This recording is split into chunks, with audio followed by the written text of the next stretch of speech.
Bonsoir à toutes et à tous et bienvenue sur Espoir et Dignité TV. Ce soir, nous recevons un invité de marque, le docteur Anas Abdoun, chercheur en géopolitique et expert des dynamiques moyen-orientales. Ensemble, nous allons tenter de décrypter les raisons profondes et souvent occultées de la guerre israélienne contre la République islamique d'Iran, ainsi que ses possibles répercussions à court, moyen et long terme. Merci beaucoup, docteur Abdoun, d'avoir accepté notre invitation. C'est un honneur de vous recevoir. Personnellement, c'est un honneur qui me touche de vous recevoir. Merci infiniment. Merci à vous et merci pour l'invitation. C'est toujours un plaisir d'être sur Espoir et Dignité. Merci beaucoup. Docteur Abdoun, qu'est-ce que s'est-il passé exactement ces dernières semaines entre Israël et Iran? Cette guerre est-il prévisible? Quels signes avant-coureurs avions-nous ignorés? Oui, en réalité, ce que l'on voit maintenant, la guerre Iran-Irak, en fait, c'est la dernière scène d'une pièce de théâtre qui s'est jouée depuis le 7 octobre 2023. C'est la conséquence directe d'abord d'un travail de fond qui a été fait par les services de renseignement israéliens, notamment avec l'infiltration du Hezbollah, l'infiltration aussi massive en République islamique d'Iran, en jouant d'ailleurs sur l'opposition et l'impopularité relative du régime. Et puis, il y a eu tous ces éléments-là. Donc, il y a eu véritablement 3 étapes. Et là, on est sur la dernière étape. La première étape, naturellement, c'était le 7 octobre, qui n'était pas prévu, mais ensuite, la tentative de Hezbollah et de Hassan Nasrallah de faire un front de soutien s'est vite retournée contre lui parce que autant l'armée israélienne avait complètement ignoré les signaux de la part du Hamas, c'est en fait parce qu'ils étaient totalement concentrés sur le Hezbollah. Pour eux, le Hamas ne représentait pas une menace. Et donc, tout l'appareil sécuritaire de renseignement était tourné par le Hezbollah. C'est pour ça qu'ils ont été surpris le 7 octobre. Mais c'est aussi pour ça que lorsque les premiers échanges de tirs ou velléités ont commencé entre le Hezbollah et Israël avait un net avantage en termes de renseignement, en termes d'infiltration. C'était pas du tout le combat équilibré que l'on a connu en 2006, alors même que le Hezbollah avait monté en gamme en termes de puissance de savoir-faire militaire, notamment en Syrie. Donc la première étape, c'était la décapitation du Hezbollah, de sa puissance de feu et même dans son influence sur la scène politique libanaise. Et puis vient ensuite s'ajouter la deuxième étape. La deuxième étape, c'était l'affaiblissement structurel de la mainmise de Bachar el-Assad, qui était malmenée aussi par l'opposition en Syrie, et la mainmise aussi des gardiens de la révolution qui utilisaient la Syrie et le Liban comme un élément de projection de la puissance. Il faut bien comprendre la raison pour laquelle aujourd'hui l'Iran est attaqué, parce que la première ligne de défense de l'Iran, c'était pas sa capacité balistique, c'était pas son programme nucléaire. La première ligne de défense de l'Iran, c'était sa nuisance régionale, notamment à travers ses proxys, que ce soit les Houthis, le Hamas ou le Hezbollah, les fameux 3 H. Et en ayant décapité le Hezbollah, en ayant finalement retourné la question géopolitique en Syrie, ça ne veut pas dire que Israël est proche du pouvoir actuel syrien, mais à partir du moment où le pouvoir a changé, les Iraniens ont été mis hors d'état de nuire, la chaîne logistique avec le Hezbollah est cassée, et donc l'Iran se retrouve seul, sans cette fameuse ligne de défense. Et donc tout ça, en fait, c'était des éléments de l'affaiblissement structurel de l'Iran. Et donc pour Israël, c'était là une occasion en or de finir le travail et de finalement mettre à bas le régime. Peu importe, on utilise beaucoup les arguments du nucléaire, c'est pas du ça, peut-être qu'on aura l'occasion d'y revenir. Et d'après vous, est-ce que l'Iran a été piégé par les États-Unis? Alors oui, oui et non, en fait, c'est difficile à expliquer parce qu'effectivement, on a vu la particularité, c'est qu'il y avait un deal qui existait déjà donc entre l'administration Obama d'un côté et les Iraniens à travers le JCPOA qui fonctionnait bien. À ce moment-là, les Iraniens respectaient le seuil d'enrichissement, ne pouvaient pas avoir la bombe nucléaire et étaient le pays qui était le plus inspecté par l'Agence internationale de l'énergie atomique, qui n'avait rien à redire d'ailleurs. Donc ça, c'est la première des choses. Vient ensuite l'élément où Donald Trump décide de se retirer de cet accord, puis ensuite va vouloir renégocier un meilleur accord. Et donc là, les Iraniens, je pense, sont un petit peu, non pas naïfs, mais en fait, partent du principe que dans l'administration Trump et les fameux MAGA qui tournent autour de Donald Trump, il n'y a pas du tout une volonté interventionniste, c'est plutôt la droite américaine isolationniste.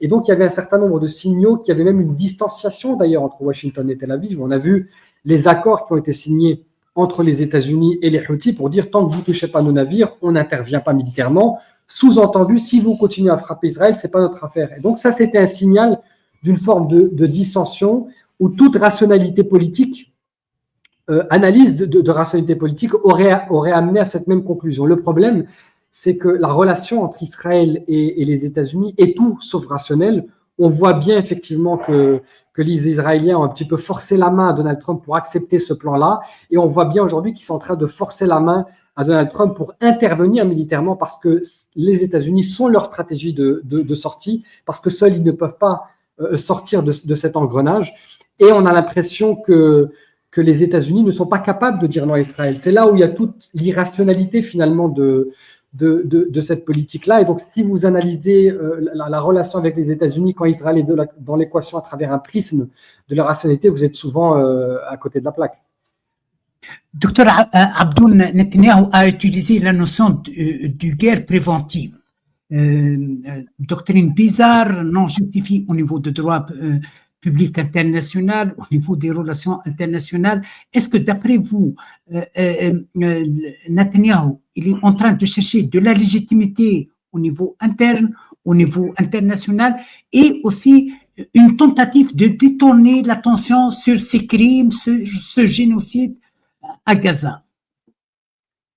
Évidemment, c'est une certitude, parce que bon, déjà l'argument de guerre préventive, ça relève de la terminologie de la stratégie militaire. C'est pas du tout en droit. En droit international, la guerre préventive n'existe pas. Il y a la guerre, la déclaration de guerre et la légitime défense. Et donc je dirais les Israéliens avec cette notion de guerre préventive ne sont pas dans le droit international. En revanche, les Iraniens avec la réplique et la riposte, eux, sont dans le droit international. Ça, c'est le premier élément. Et puis, le deuxième élément qu'il faut prendre aussi en considération, c'est toujours politiquement très sensible d'utiliser l'argument de la guerre préventive, parce qu'auquel cas, on aurait très bien dire que le 7 octobre, ce qu'a fait le Hamas était de la guerre préventive, tout simplement parce que Israël a bombardé Gaza ces 20 dernières années à hauteur de chaque année ou tous les 2 ans. Et donc, on peut utiliser cet argument jusqu'à ne plus sortir d'une forme de logique politique. Et donc, non, ce n'est pas un argument préventif. C'est naturellement pas aussi un argument sur la question du nucléaire. Je rappelle que la première, il faut bien mettre ça en évidence, la première déclaration israélienne qui dit que l'Iran est un seuil critique d'obtention de l'arme nucléaire, c'est en 1984. Donc, ça ne date pas d'hier, hein, ce côté de « on est à une semaine ». En 2012, dans la tribune des Nations Unies, Benjamin Netanyahou disait « au printemps prochain, maximum, ils ont la bombe ». Et donc, tout ça, on sait que c'est qu'un leurre. On sait que les Iraniens étaient dans un programme nucléaire civil, c'est pas moi qui le dis, c'est l'ensemble des services de renseignement occidentaux, la CIA en tête. Et l'ensemble des frappes qui ont été opérées aujourd'hui, d'après les analystes d'ailleurs américains, disent que vous avez retardé le programme de quelques mois au bas mot, certainement pas de plusieurs années, et qu'ils n'étaient pas en mesure de rentrer dans une phase de seuil technologique potentiellement militaire, ça aurait été peut-être dans 4 ou 5 ans. Et donc l'argument nucléaire ne tient pas. Non, il y avait 3 éléments. Premier élément, c'est l'objectif de la stratégie militaire globale d'Israël. Effectivement, avec l'affaiblissement du Hezbollah, avec l'affaiblissement de la Syrie, l'affaiblissement structurel et systémique de l'Iran, le fait que le régime, vous savez, le régime a des variations de popularité. Il y a des éléments, il y a des moments où il est très populaire au sein de sa population, et des moments où il est très impopulaire. Et là, on était dans une période plutôt basse, notamment à cause des sanctions et des difficultés économiques. Et donc, il voulait un petit peu utiliser ce momentum pour non pas fragiliser l'Iran, mais mettre fin à la République islamique d'Iran. Et donc, le projet politique, ça n'est pas le nucléaire, c'est simplement de changer de régime. Et d'ailleurs, c'est une rhétorique que l'on voit. Ça, c'est pour un élément objectif de politique étatique. Permettez-moi, je m'excuse. C'est pour cela, parmi les stratégies de Netanyahou, c'est de s'adresser directement à la population iranienne. Est-ce que d'après vous, il a réussi ou non? Alors, bien avant ça, c'est-à-dire effectivement, il s'adresse à la population iranienne, les cibles ne sont pas des cibles militaires. Quand vous frappez la télévision d'État ou quand vous frappez les organes de la police, c'est les structures de l'État que vous êtes en train d'affaiblir. Et donc là, on est dans une volonté de renverser le régime, en tout cas de pousser l'opposition à le faire. Je ne crois pas qu'ils sont en train de réussir à le faire pour deux raisons, et ça c'est extrêmement important. La première, c'est que l'opposition iranienne existe en Iran, mais elle est très intelligente, elle a une forme d'analyse politique très intéressante. La première, c'est qu'ils veulent un changement de régime, mais un Iran qui aurait changé de régime et qui ressemblerait à un État failli comme la Syrie et l'Irak, ils n'en veulent pas. Et puis le deuxième élément, c'est que l'opposition iranienne, comme la majorité des Iraniens, sont extrêmement nationalistes. Et donc ce soulèvement, ils veulent qu'il vienne de l'intérieur et non pas imposé par des frappes étrangères avec des agendas géostratégiques bien différents. Et donc je pense que c'était effectivement la stratégie de Benyamin Netanyahou dans cette déclaration de guerre.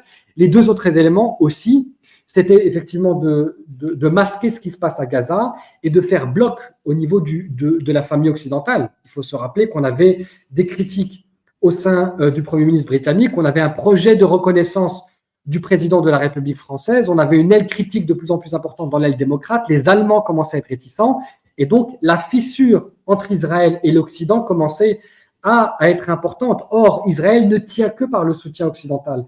Et donc, il fallait faire bloc, et pour faire bloc, il fallait ramener l'Iran dans l'équation, parce que l'Iran, effectivement, du fait de cette communication politique de ces 30 dernières années, est le grand Satan, méchant loup dans la région. Et donc, ça force un petit peu le positionnement de l'ensemble de ces pays. Et d'ailleurs, on les a tous vus. Tous les pays qui étaient critiques occidentaux vis-à-vis d'Israël se sont immédiatement rangés avec la fameuse rhétorique de Israël a droit de se défendre, etc.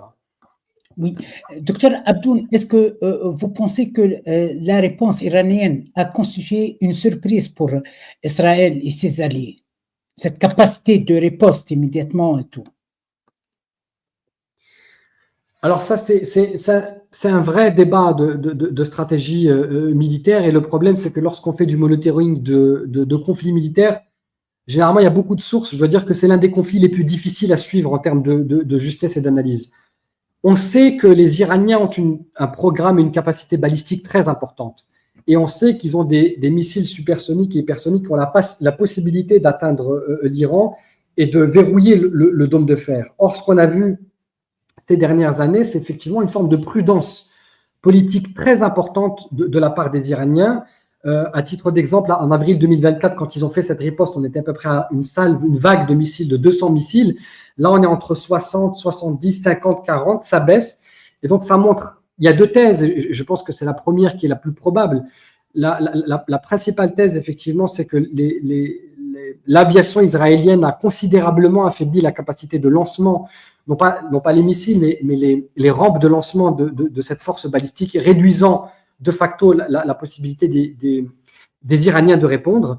Et puis, il y a l'autre théorie en fait, qui temporise parce que les Iraniens voient aussi la tentative de piège que les Israéliens veulent faire aux Américains pour les entraîner dans la région. Et une réponse trop importante pourrait amener un petit peu pourrait précipiter les États-Unis dans la région. Et en fait, c'est comme dans tous les conflits, il y a souvent je dirais, deux écoles et une contradiction et un débat en fait au sein même du corps des gardiens de la Révolution. Il y a les durs du régime, plutôt jeunes, qui veulent une réponse massive, bloquer le détroit d'Ormuz, activer les cellules en Irak, etc., pour harceler les bases militaires américaines, anticiper l'entrée des États-Unis en frappant les bases militaires. Et puis, il y a ceux qui sont vraiment aux commandes, qui sont les anciens de la guerre Iran-Irak et qui savent effectivement qu'une guerre longue pourrait déstabiliser le régime. Or, la priorité maintenant, ça n'est pas je dirais, sauver les meubles ou sauver l'influence régionale de l'Iran, c'est vraiment sauver le régime et protéger même la vie de l'ayatollah Khamenei. Est-ce que vous croyez que l'agression israélienne menée contre Israël a renforcé la position, a renforcé ces liens de l'Iran avec l'entourage, la Turquie, Pakistan, l'Arabie Saoudite, qui ont exprimé leur soutien et tout? Oui, il y a deux choses à prendre en considération et c'est là où je pense que c'est un troisième objectif aussi de la politique israélienne, c'est qu'Israël n'a pas du tout apprécié le rapprochement entre l'Iran et l'Arabie Saoudite et même l'apaisement entre l'Iran et les monarchies du Golfe.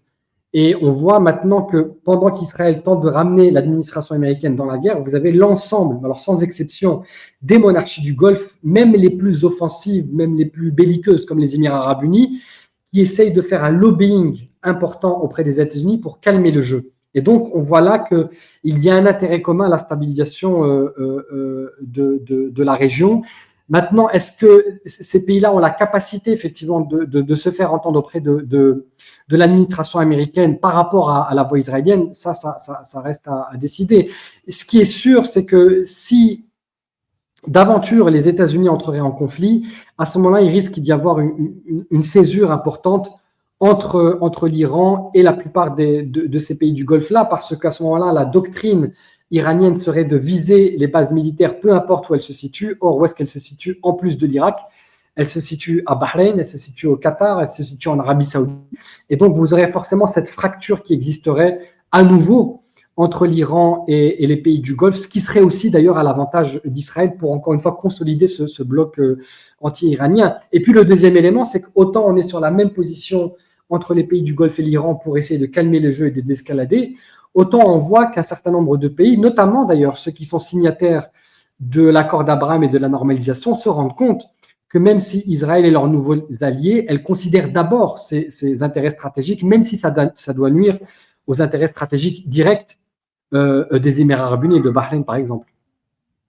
Oui. Docteur Abdoun, comment vous jugez la réaction des alliés classiques de l'Iran, la Russie et la Chine? Alors, la Russie, c'est très compliqué parce que la Russie a toujours joué à souffler le chaud et le froid. Elle a de très bonnes relations avec Israël, elle a de très bonnes relations avec l'Iran, et la seule coopération qu'elle pourrait maintenant apporter à l'Iran, à part le soutien diplomatique qu'elle a fait, ce serait une coopération militaire. Or, il y a une problématique importante, c'est que la Russie étant elle-même en conflit et dans un conflit à haute intensité, effectivement, c'est que l'ensemble de l'industrie militaire russe, tout ce qu'elle produit en termes d'équipement militaire est destiné au front russe. Et donc, de toute manière, elle ne peut pas servir, si vous voulez, l'Iran dans ce cas de figure. Par contre, le cas de la Chine est d'autant plus intéressant, c'est que la Chine se montre de plus en plus offensif, je dirais, mais simplement dans ses communiqués. On a vu un certain nombre d'avions cargo aller de la Chine en Iran, et donc on pense certainement que c'est des livraisons d'armes et d'équipements militaires que la Chine envoie à l'Iran, qui n'a jamais d'ailleurs respecté cette logique d'embargo. Et puis, si d'aventure, encore une fois, les États-Unis venaient entrer en conflit et qu'on fermerait les détroits d'Ormuz, la conséquence directe, ce serait effectivement d'empêcher les exportations de l'ensemble de ces pays-là, les Émirats arabes unis, le Qatar, Bahreïn, le Koweït. L'Arabie saoudite peut encore exporter par la mer Rouge, mais pour tous les autres pays, ce serait bloqué. Or, l'ensemble de ces pays-là exportent majoritairement vers la Chine. Et donc, ce seraient les intérêts chinois qui seraient touchés. Et donc, on est en droit de penser que peut-être la Chine, je dirais, va être diplomatiquement un peu plus offensive et intensive sur ce dossier dans les prochaines semaines, peut-être. Docteur Abdoun, est-ce que d'après vous, Netanyahou va réussir à impliquer et à piéger les Américains dans cette guerre? C'est très difficile à déterminer parce qu'en réalité, il y a en fait deux écoles et deux logiques de pensée au sein de l'administration américaine. Il y a les fameux méga, Make America Great Again, American First, qui poussent énormément pour une politique d'isolationnisme. C'est le cœur de l'administration Trump. Et puis, il y a des gens qui sont moins importants au niveau de l'administration Trump, mais qui ont été plus importants sur le financement de la campagne. C'est les évangélistes qui sont proches des lobbies évangélistes et pro-israéliens, qui, eux, sont dans un soutien à Israël. Au niveau international, vous avez Israël qui pousse à un conflit et vous avez la planète entière, les pays du Golfe, les pays européens, l'ensemble du monde arabe, l'Asie du Sud-Est, tout le monde appelle aux États-Unis à rationaliser la politique d'Israël plutôt qu'à la suivre dans cette folie de guerre régionale et d'embrasement. Trump est imprévisible, mais surtout, comme je le disais en préambule, un élément important, c'est que la politique américaine vis-à-vis d'Israël ne peut pas être vue sur le prisme de la rationalité.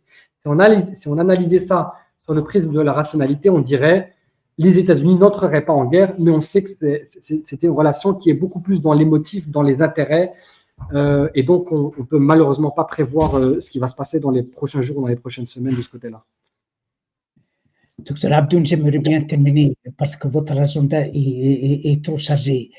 Est-ce que d'après vous, je m'excuse, qu'il y aura un issue diplomatique ou non avec les annonces de Trump qu'il va envoyer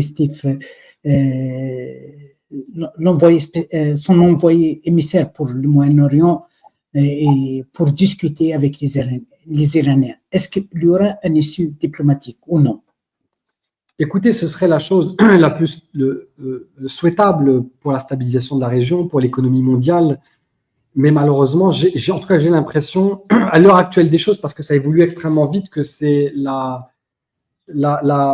l'option la moins probable. La moins probable, en fait, pour trois raisons. La première raison, c'est que dans la logique des intérêts d'Israël et des intérêts de Benjamin Netanyahou, ce n'est pas forcément la même chose, mais dans les deux cas, on voit un Iran affaibli, autant aller jusqu'au bout de l'affaiblissement et autant, si vous voulez, les mettre à genoux encore plus que ce qu'ils sont maintenant. Et donc, il n'y a aucune rationalité d'arrêter cette guerre à partir du moment où vous n'avez pas de sanctions, vous n'avez pas de sanctions économiques et diplomatiques, vous êtes soutenu par les États-Unis en termes d'équipement militaire, et si ça dégénère, vous n'allez même pas payer le coût de cette configuration, ce sera les États-Unis qui le feront. Et donc, vous n'avez aucune rationalité politique, au contraire, vous avez soudé les Occidentaux derrière vous. Donc, pour Israël, vous n'avez pas d'élément objectif d'arrêter cette guerre. Les Iraniens veulent arrêter cette guerre. Maintenant, un retour à la négociation est compliqué pour eux parce qu'ils veulent retourner sur la négociation, mais il ne faut pas oublier des éléments importants aussi, parce que l'histoire a son importance. La dernière proposition des États-Unis pour les Iraniens, c'était que les Iraniens doivent arrêter tout programme nucléaire. Je dois rappeler trois choses. La première, c'est que le droit international vous donne la garantie de faire du nucléaire civil et donc d'enrichir jusqu'à 70 à 80%. Les Iraniens, à 20-30%, ils avaient déjà des sanctions. Ils menaçaient d'aller à 65%. On a fait une déclaration de guerre. Premier élément. Le deuxième élément, c'est qu'on a signé les accords du JCPOA. C'était le pays qui était le plus inspecté par l'AIEA et les agents de l'AIEA. Il jouait le jeu, malgré que l'accord qu'il a signé au niveau du JCPOA était plus contraignant. C'était le pays qui était plus contraint au niveau du nucléaire, au niveau du droit international. Donc, il y avait le droit international, puis un droit iranien. Ils ont accepté cela. Mais les Iraniens sont très nationalistes et donc, si vous voulez, abandonner le programme nucléaire qui est le socle de la politique et énergétique et stratégique de l'Iran bien avant la République islamique, c'est le Shah d'Iran qui a initié la politique nucléaire, n'est pas envisageable. Et puis le troisième élément, c'est que les dernières déclarations de Donald Trump, en tout cas les dernières, au moment où je vous parle, c'était de dire « je ne veux pas d'un accord, ce que je veux, c'est la fin de… Je ne veux pas négocier un cessez-le-feu, en fait, je veux mettre fin à genoux. » Et donc, il semble reprendre la rhétorique du changement de régime, ce qui est extrêmement dangereux. Merci infiniment, Dr Abdoun. C'est un honneur de vous recevoir, comme j'ai bien précisé. Merci infiniment et j'espère vous trouver prochainement autour des autres thématiques. Merci beaucoup, Dr Anas Abdoun, et à bientôt. Merci à vous et merci pour votre invitation.